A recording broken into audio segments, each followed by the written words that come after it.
Entendes o que estás lendo? O podcast que te leva através das páginas da Bíblia. Livro por livro. Capítulo por capítulo. Uma exposição bíblica emocionante. Aperte os cintos e embarque comigo nesta viagem.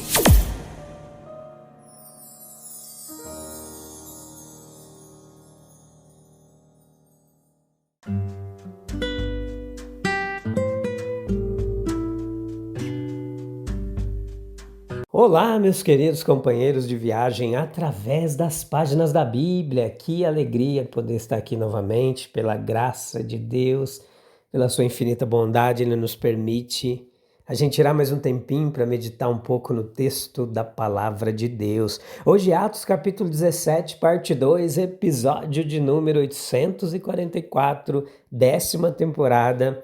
Que bom que você voltou, que bom que você está chegando aí pela primeira vez também.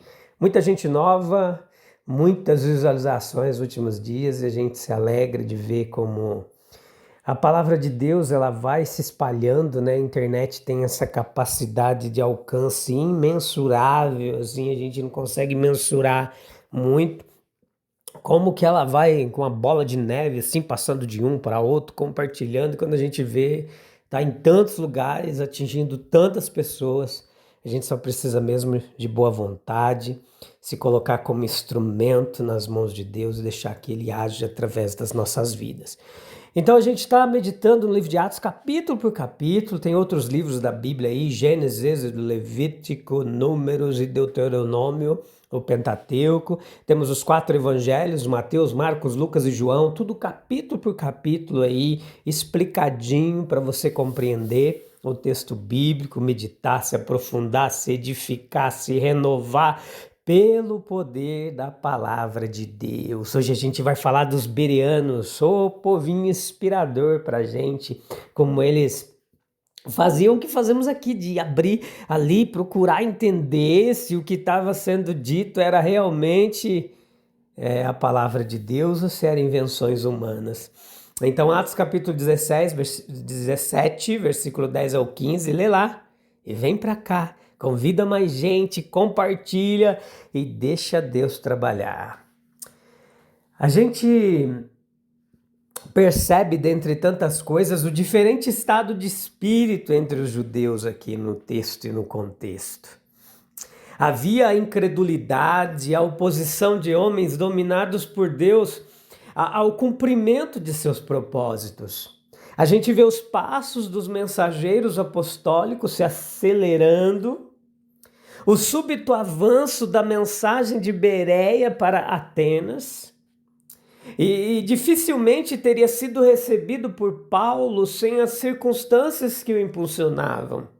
No entanto, como tanto dependia da obra de um único homem, e não de ninguém tão apto a lançar os fundamentos do cristianismo na Grécia, ele deve ser elevado acima do nível de seus próprios pensamentos e planos. Toda a passagem aqui, ela ilustra a união da providência e da graça. Há uma comparação justa. Versículo 11 e 12. Em harmonia com as orientações do próprio Jesus Cristo e com os ditames da sabedoria contra a presunção, Paulo e Silas, quando ameaçados por seus ministérios em um lugar, eles apressaram-se com toda fidelidade e zelo para outro. Também, meus queridos, pode ser de grande interesse que, como nos é dito, eles tenham sido enviados pelos irmãos e se tivessem ido embora em algum momento e cessado o seu trabalho, eles e seus motivos poderiam muito bem ter sido objetos de suspeita. Mas a continuidade de sua devoção, a renovação constante do trabalho, decepção após decepção, tudo nos protege da suspeita. É uma das maiores dificuldades práticas de vida, da vida. Resistir com sucesso à operação natural, angustiante, desintegradora de decepções. E é um dos testes mais severos de uma fé elevada e de um propósito duradouro que muitas vezes frustrado não seja aceito como fracasso e que abatido não significa que estamos destruídos. A linguagem desses versículos diante de nós é um resultado bastante simples, direto, da experiência que surgiu da comparação de um povo com o outro. O contraste é nitidamente destacado pela conduta de Bereia. Veja que em uma rápida sucessão de Tessalônica, o povo de Bereia ele é ousadamente declarado mais nobre que o de Tessalônica. E a gente pode considerar as razões que fazem deles esse povo considerado mais nobre. Havia uma prontidão para receber a palavra. Existe de fato uma prontidão para receber. Há uma prontidão para receber que marque essa crença, essa fé deles.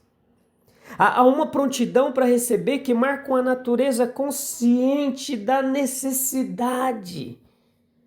A prontidão para receber que agora distinguia os bereanos, ela marcava assim, um instinto bom, saudável e espiritual, pois sua prontidão estava voltada para receber uma palavra que fosse verdadeira, pura e não lisonjeira, mas fiel em repreender, ensinar, bem como em estimular e elevar por meio das promessas. Tal prontidão, ela é enobrecedora. Ela poupa almas que sofrem, ela poupa energias desperdiçadas, ela previne buscas errantes e substitui tudo isso por uma educação genuína. A determinação de ser competente para dar razão da esperança que havia na prontidão para receber. Aquele que busca a verdade, no próprio ato se agrada dela. Provérbios capítulo 2, versículo 2 ou 5, diz que feliz é o homem que busca como a prata e a procura como um tesouro escondido. A abertura às evidências, ela advém inevitavelmente da investigação honesta, tão certamente quanto o preconceito cria um coração fechado e uma mente sem discernimento. Muitas pessoas não enxergam porque nunca se dedicam a olhar. Dificilmente pensam que lhes é dado usar seus próprios poderes naturais. A indagação, quando se volta para coisas de significado mais elevado e profundo, para coisas invisíveis e espirituais, para os grandes temas da alma e sua necessidade de um Salvador, para os grandes temas de Deus e seu amor compassivo pelo homem, essa indagação, ela carrega consigo seu próprio louvor. Ela está fadada a enriquecer aquele que a pratica e extorque a convicção dos relutantes, enquanto o tributo espontâneo de elogio é depositado a seus pés pelos justos e bons. Meus queridos, esse tipo de certeza que reside na forte convicção é o preço conquistado por todos aqueles que se dão ao trabalho em questões de importância divina de buscar. O povo de Bereia, ele é elogiado por sua disposição em indagar, pesquisar a verdade do cristianismo, conforme lhes foi ensinada pelos missionários apostólicos. Eles não eram escravos de preconceito. Com inteligência rápida e clara, eles examinavam as escrituras diariamente para ver se realmente falavam de um Cristo que deveria sofrer antes de ressuscitar. Os convertidos de Bereia, eles foram naturalmente considerados, especialmente entre aqueles que defendem o dever ou reivindicam o direito ao julgamento privado, como um exemplo representativo das relações corretas entre razão e fé, ocupando uma posição intermediária entre a credulidade e o ceticismo. As atitudes do homem em relação à verdade como recém-revelada ou como revelada em novas formas podem ser triplas. Primeiro, alguns são intencionalmente antagônicos. Segundo, alguns são fracamente receptivos. E terceiro, alguns são inteligentemente céticos. A palavra ceticismo ela pode ser usada tanto no bom quanto no mau sentido. Ela representa com propriedade a disposição de questionar, duvidar, que é uma das características de uma mente reflexiva e inquisitiva. O ceticismo ele depende de uma disposição natural. Em relação a esse espírito, diversidades marcantes nas nações e nas raças. E há diferenças correspondentes nas famílias e nos indivíduos. Geralmente, o espírito cético é encontrado em homens e não em mulheres, que são tão notáveis por sua receptividade quanto os homens por sua tendência crítica. Os primórdios do que posteriormente se manifestará como ceticismo são encontrados em crianças. Algumas questionarão o porquê e o paraquê de tudo que lhes é dito, enquanto outras arregalarão os olhos, aceitarão como reais os contos de fadas mais estranhos que lhes foram contados. Grande parte da responsabilidade de pais e professores reside na necessidade de cultivar ou restringir os primeiros sinais desse espírito cético. Onde o espírito cético é indevidamente desenvolvido, o espírito corretivo da fé deve ser nutrido. E onde a credulidade é excessiva, a mente deve ser estimulada a duvidar. Os ministros precisam lembrar que ambas as classes são encontradas em suas congregações e que ambas as classes devem ser sabiamente conduzidas a uma fé inteligente. O ceticismo ele é muito fomentado pelo orgulho intelectual. Essa é uma das dificuldades mais graves de nossa era, na qual foram feitos avanços notáveis no conhecimento. Esses avanços eles têm uma relação principalmente com a esfera das ciências físicas. E nessa esfera o orgulho é facilmente nutrido, porque aparentemente tudo depende de observação e pesquisa dos próprios homens. E torna-se fácil para os homens dizerem: o que observamos e conhecemos é a verdade. E não há outra verdade senão a verdade dos fatos. E assim nós encontramos ao nosso redor muito ceticismo em relação às esferas moral, espiritual e revelacional. Uma disposição à dúvida irracional, a dúvida pela dúvida, e isso precisa ser sabiamente, mas firmemente repreendido. E sua verdadeira fonte, no mero orgulho do intelecto, deve ser apontada. A esfera física não é a única através da qual Deus se revelou às suas criaturas. E nunca pode ser um sinal de sabedoria humana que as 3 melhores partes da revelação de Deus sejam deixadas de lado como sonhos de sonhadores. O ceticismo também acontece como resultado de associações. Um trabalhador cético contagiará seus colegas. Um membro cético de uma família destruirá a receptividade de uma família inteira. Portanto, nós, que temos qualquer tipo de confiança nos outros, precisamos estar vigilantes quanto à influência de tais pessoas, de tais coisas. O ceticismo também pode ser um impulso à investigação. Esse é o lado bom, e nisso o exemplo dos bereanos nos é recomendado.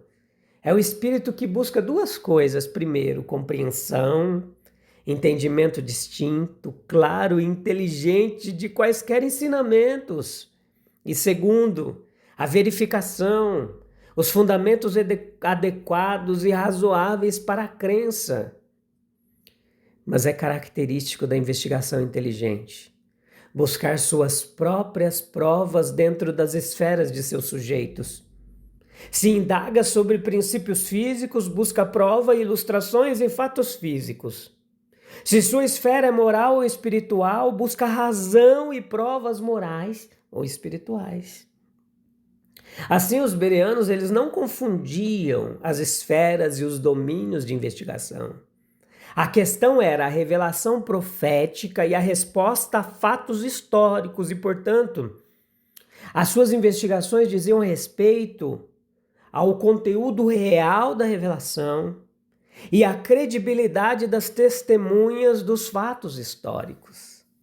Sim, o homem nobre, o crente inteligente, ele deve ter conquistado a fé a partir desse ceticismo bom, no sentido de uma investigação humilde e sincera.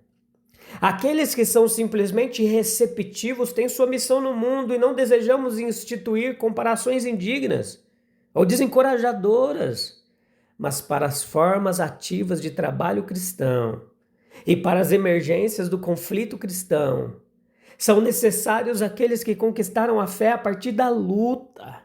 Os bereanos são elogiados porque duvidaram, indagaram, e no entanto isso é exatamente o que muitos hoje em dia têm temido.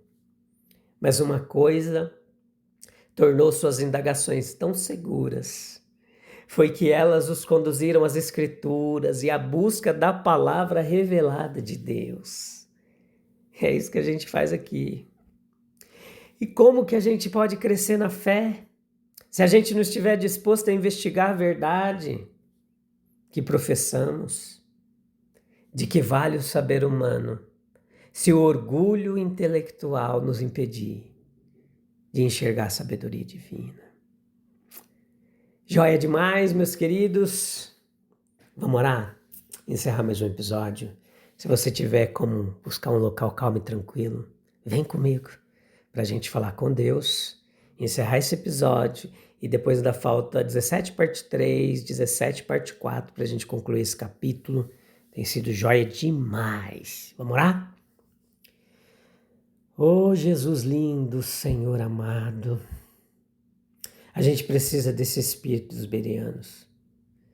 Nós precisamos de um coração pronto para receber Tua palavra.